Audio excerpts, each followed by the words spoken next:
happening? Yes, Chiko. Gateri ameiba bairo zangu. Tia ameiba bairo zako? Amezichukua na sikuwa nimemaliza. Hebu enda ukuje na yeye. Na hii mchezo ya Gateri na uharakishe. Sina muda yote hapa. Hebu kibiseni hiyo miguu yenu. Mnatembea tu, si ndio?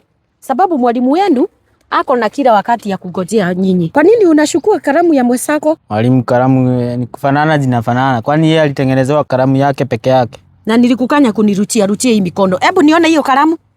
Na uharakishe.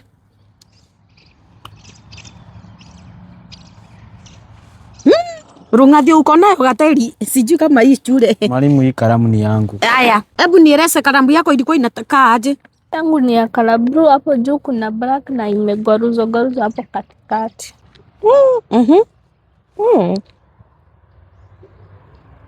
Na wewe Gateri yako ilikuwa inakaa aje?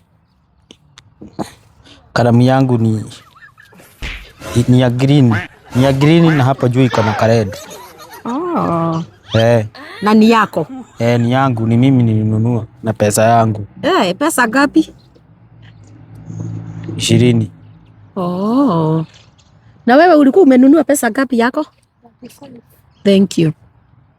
Sasa Gateri, anyway, na mikono ni nini ilifanyika? Hii mwalimu, nilivujika jana.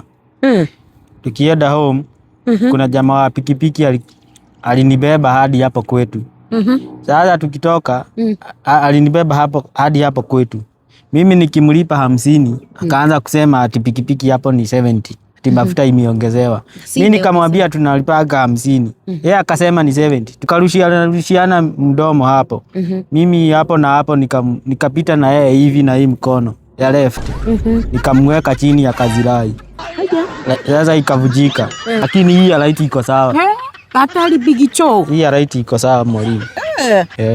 Naona hii kalamu Chiko ni ya Gateri. Sababu vile maoneleo yangu, hebu tafuta kalamu yako na uache kusupua wengine. Stay focused. Kibieni darasani, hebu shika Gateri. Sababu wewe ni mwanafunzi mzuri. Huwezi supua wengine. Chiko, harakisheni. Si unaona? Chiko, kibia na wewe. Ni ananichokoza mwalimu. Naona. Hebu kibia. Wewe ni kijana mzuri na uyutaki. Siwezi kibia kwa sababu ya mkono mwalimu. Ni sawa, tembea basi. Haya, na utaki Gateri.